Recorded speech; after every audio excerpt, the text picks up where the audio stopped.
Successful farmers are mostly having a different lifestyle and self-development. They have a chance to do more thinking on their own. How best to develop the land, what additional crops to be started next month, next year, the nature of the market for their surplus produce, etc. Hands-on classrooms offering knowledgeable such subjects as geography, mathematics, agriculture, economics and liberal arts can be attended daily right on their plots of land. If you adopt the new theory, you survive. It certifies, besides clean and safe food, farmers enjoy good health, the family members live together. All this constitutes national security. Sufficiency economy means national security. We learn from His Majesty's speech of the 4th of December 1994 that the Royal Initiated New Theory consists of 3 phases, each providing a gradually stronger immune system for those who put the theory into practice. As of today, the Cooperative Community Project, under the directorship of Pra Rajapi Patanatorn, is one of the fully integrated Royal Initiated New Theory projects in existence. All 3 phases have been integrated. During the past few years, the number of villagers in the vicinity of Khao Wong District, Kalasin Province, who relocated or worked in large cities seemed to be smaller. Ponds and crops were springing up visibly on small plots, thus binding the farmers to the land of works all year round. Faith and trust in the monk, their local leader, provided the catalyst to the coming together of a group of farmers in Kongchai sub-district of Kalasin to form the Tawon Patana agricultural cooperatives. At the time of selling, produce from the various paddy fields became one crop as a means to hedge against underpricing.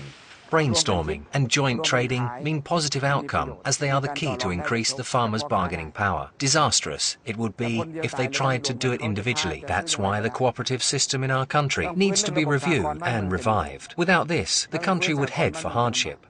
In the past, we went our separate ways. Each selected a place to his liking, and away he went, like a street vendor. Of course, we were treated too unjustly then. Rice containing higher than 14.1% moisture is sold through the co-op channel to general buyers, whereas rice with up to 14% moisture will be processed at the royal-sponsored mill, which was built and equipped with machine financed by His Majesty's own private fund. They might get a higher price somewhere else, but might also be cheated at the weighing machine. Even though the price offered here is a bit lower, one can be sure that our scale has never been tampered with.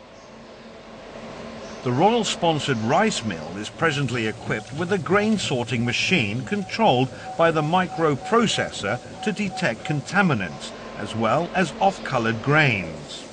What remains is prime quality rice sought after by both domestic and foreign consumers. Larger-sized enterprises, like rice mill and passion fruit juice cannery, have to rely on government budget or financial support from the office of the RDPB. After the royal-sponsored rice mill, there are other rice mills and large-sized enterprises. Operations of one of the most modern rice mills in Thailand are progressing side by side with the effort to conserve conventional rice farming under the Organic Farming Project. The Cattle Bank for Agricultural Purposes, which gives out loans of cattle to farmers, consists of 2 projects. One, the Royal Initiated Cattle Bank Project Farmers, under the auspices of the Department of Livestock, and 2, the Cattle Bank Co-op Community. The latter gets its supply of cattle by redeeming them from the slaughterhouse. The cattle are loaned to farmers free of charge, on condition that the bank takes possession of the first calf that is born so that it can be loaned to the next borrower. The farmers can, however, keep all other calves as well as the cow. Needy farmers have water buffaloes as their source of manual labour, which partially help cut production costs. Moreover, the manure can be used as fertiliser, another way to cut costs. This here is Toto, the male breeder. People in the neighbourhood bring their cows for breeding here. We raise the cattle when they are alive, bury them when they die. That's what we do. The venerable monk says we are not to distribute or process, only bury. The prohibition against the killing of these breeder bulls and cows is in itself a religious precept. Reward him who has done you a favour. That is intrinsic in the development concept. By location, the area is fit mainly for rice cultivation. Thus, community activities are often rice-orientated. However, female farming villages in particular are capable of other supplementary occupations in the context of the cooperative system. These co-ops are not profit-orientated. Their remarkable success is based on the self-help development, whereby external assistance is sought by necessity, rationale and priority. An annually increasing number of members testify their success. Starting capital worth only 10,400 baht. To date, over 1,900,000 baht. We've got excellent cooperation from all members. Simultaneous with economic development, foundation for a strong community on the path to sustained development has been laid through small communities within the cooperative community scheme. There are presently 13 co-op communities nationwide. The characteristics and distinctions vary according to the local conditions, as well as sociological environment. From self-supporting households, the people have come together to form an ever larger group within a cooperative community that proves socially as well as basic economically strong. In fact, strong enough to eventually seek external ventures through cooperations with other social groups. It is how a strong community takes shape and the very embodiment of unity mentioned on many occasions in His Majesty's speeches. It was all formulated after His Majesty's long years of experience.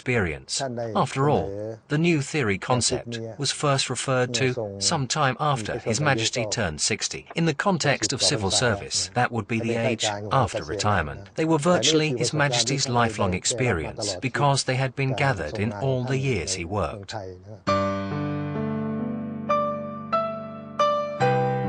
The interrelated three-phase new theory and the three-levelled water resources development are but one example of an impressive array of agricultural development methods His Majesty has initiated. A local development project that is suitable to the prevailing local conditions can benefit a larger area. When this happens, one can expect growth and prosperity finally spreading from larger areas to all parts of the country. But to achieve this, there must be good cooperation between all parties concerned, academicians as well as the government sector. That is why I always say sufficiency economy and the new theory are the key components of the growth of the country, provided that people learn the virtues of perseverance, endurance, patience, not talking too much and not being engaged in disputes.